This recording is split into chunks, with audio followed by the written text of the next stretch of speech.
ones who are aware of Carl's aggressive behavior towards Tracy. It's kind of an open secret around town that Carl is abusive. Unfortunately, he isn't challenged on it, and when Dawn and Jeff move out of the Harris' home, they tell Carl the reason is because they're starting their own family and they want their own space. This is true. It's just not the whole truth. Sometimes the fights get so bad the neighbors call police to the Harris home. Carl is the one who's doing all the fighting. Tracy is, by all accounts, quite meek. She's soft-spoken and she's compliant. She makes an easy target for his quick temper. And no matter what she does, including putting her own life on hold while he dates a younger woman, it's never good enough. There aren't any official police reports that tell us how often officers are called to the residence and for what. In those days, if the victim chose not to press charges, police simply left the matter alone. Tracy's trying so hard to keep her family together and raise Carolyn with a mom and a dad, as she never presses charges against Carl. Because both Tracy and Carl work a lot, their daughter Carolyn spends a good deal of time with her grandma, June Carolyn Gunter. Tracy and Carl both work shifts on off hours, and June is happy to step in and take care of Carolyn whenever Tracy needs a babysitter. Grandma June plays an instrumental role in little Carolyn's life from the moment she's born. Tracy first meets Carl when she's just 16. He's a few years older, but like her, he's involved with church, and the two form a quick connection. Tracy's friends like Carl, and obviously she does too. It's a budding romance that quickly turns into young love. But in her senior year of high school, reality closes in on the young couple in a way that they aren't prepared for. Tracy gets pregnant. It's a scary wake-up call with Tracy still in high school. She wants to keep the baby, so the couple decide to get married. Family is everything to Tracy. She wants to give little Carolyn every advantage she can. And for her, the traditional nuclear family, a mom and a dad, is essential to making a good life for her daughter. Even when it's to her own detriment. In 1988, soon after Carolyn is born, Tracy and Carl divorce. The divorce wasn't all Tracy's idea. They were both just very probably immature and so young. I think there were some family members that maybe disliked Carl, and as a result, put a lot of pressure on Tracy to divorce him, which she did. Even after the divorce goes through, they continue living together. They're still in the same house, and they still share the same bed. They lived together continuously. They never separated. Never spent a night apart. It's far from an ideal situation. For Tracy, it creates the illusion that they're still together, even though Carl seems to have moved on and is dating someone new. Because of his jealousy, Tracy isn't allowed to date anyone. Tracy justifies this unequal relationship, saying that the personal sacrifices she's making are worth it if her daughter can grow up with her father around. It's a difficult position for Tracy to be in, but she remains optimistic as she navigates it. As she sees it, she and Carl are young parents trying to provide for their daughter one way or another. On March 6, 1990, Carl organizes a little surprise birthday party for Tracy. It wasn't all bad for Tracy and Carl. There were some pleasant moments too. The very next day, on March 7, 1990, life for the Harris family changes for the worse, and in ways that cannot be repaired. At 9 p.m., Carl finishes his shift at Superfoods. He drives over and picks Tracy up from her waitressing job. He brings her home and goes to meet a friend at roughly 9:30. Because both Tracy and Carl have later shifts, June is watching their daughter Carolyn for the night. Later that night, Carl returns from an evening out with his friend Bobby Herring. He heads to bed, trying to be quiet so he doesn't wake Tracy. But when he turns the reading light on and looks over, he sees Tracy isn't in bed. Carl searches the house, calling out for Tracy, but there's no sign of her. Her shoes, coat, and purse are still here, but she's gone. the night before she went missing, Carl had a surprise birthday party for her at their house. So it absolutely shocked him when she wasn't home. Carl panics. It's totally out of character for Tracy. Why would she go out and leave her coat and keys behind? And he can't think where she would go at this hour. Carl goes straight to the authorities to report his ex-wife is missing. Carl went straight to the police department. This is a very small town. I think his home was 3 blocks from the city police department. Carl checks with everyone he knows to see where Tracy might have gone. He calls June, but she hasn't seen or heard from Tracy since she dropped Carolyn off. He calls friends like Dawn Beasley, but they haven't heard from her either. He's trying to be rational. He doesn't think she's run off because there's no way she would leave Carolyn behind. Where can she be? He went to every place she could possibly go. He went to the hospitals. He went to the local county sheriffs. He went to the city police.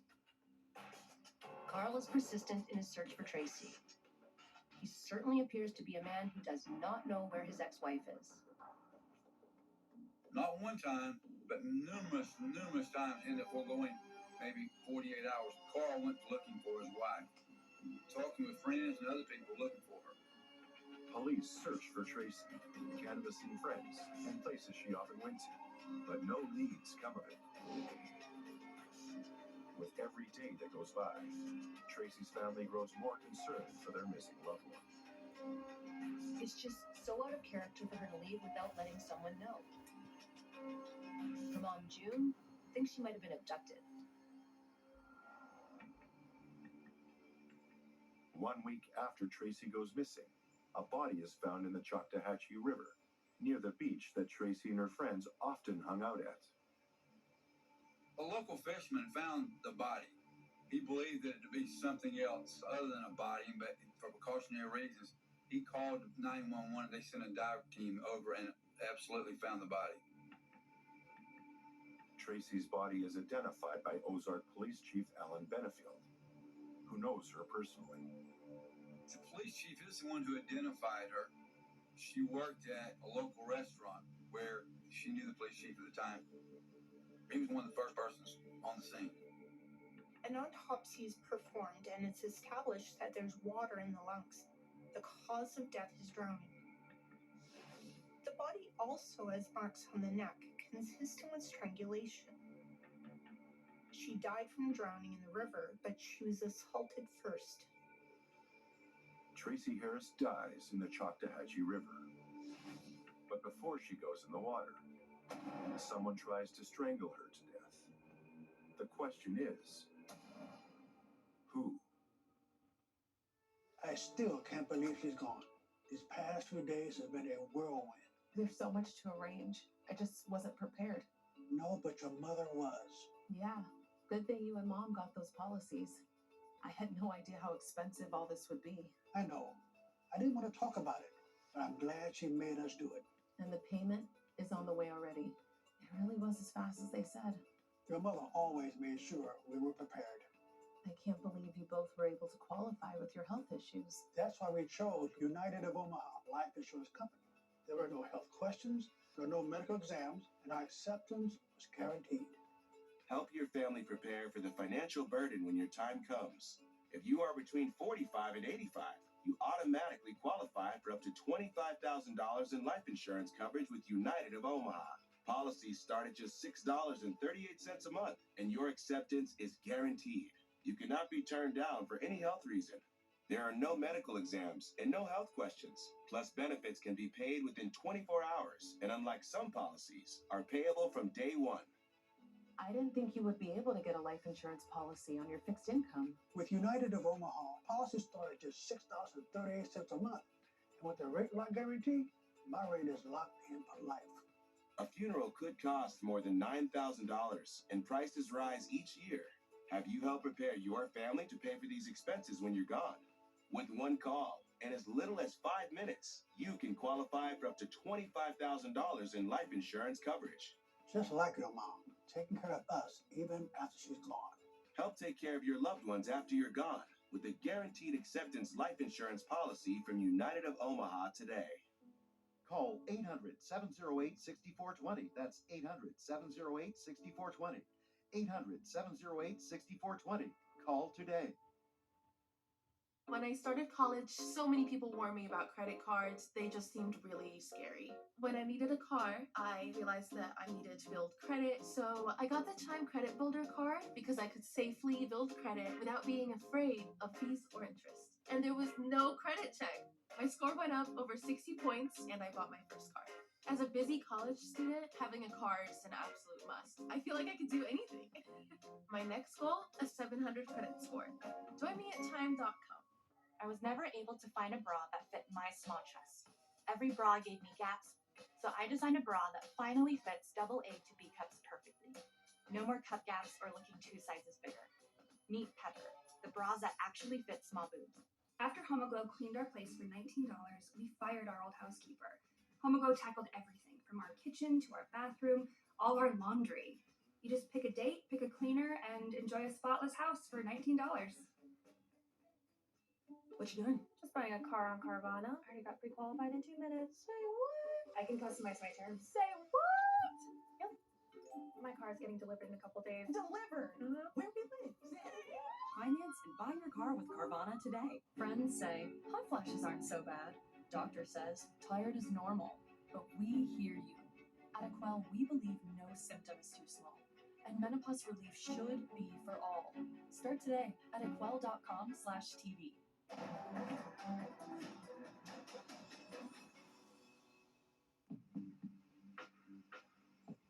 Love is in the air for young Tracy Gunter and boyfriend Carl Harris.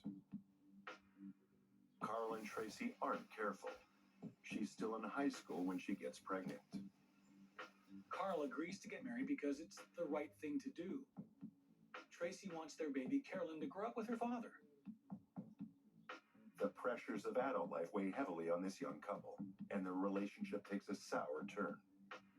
They divorce, but agree to keep living together for young Carolyn's sake. But when Carl returns from a night out with a friend on March 7th, 1990, Tracy has gone missing. Carl panics. It's entirely out of character for Tracy to disappear without an explanation. A week later, on March 14th, 1990, a fisherman finds Tracy's body in the nearby Choctawhatchee River. An autopsy reveals the cause of death is drowning, but her body shows bruising on the neck that tells police a different story. Tracy Harris was murdered. On the evening of March 7th, 1990, ex-husband Carl Harris drops Tracy at their home after she finishes her shift at a local diner. Carl then heads out to have a drink with a friend. Their daughter Carolyn is at her grandma June's house, so Tracy's home alone for the night. Carl doesn't think Tracy would have left the house on her own because he's driving their car. Did someone take her? It's possible that Tracy went to the door and a stranger abducted her. The neighbors have reported disturbances at the Harris' house before, but they didn't hear anything wrong that night. So one theory is that a stranger grabs her by the throat to stop her from crying out. She collapses. It's likely that they attack her as soon as she's dead. He carries her body to the river and throws her into the water. We know that at the moment she went into the river, she was still alive, because the autopsy said she had water in her lungs. A friend of Tracy's recalls that she couldn't swim and was terrified of water.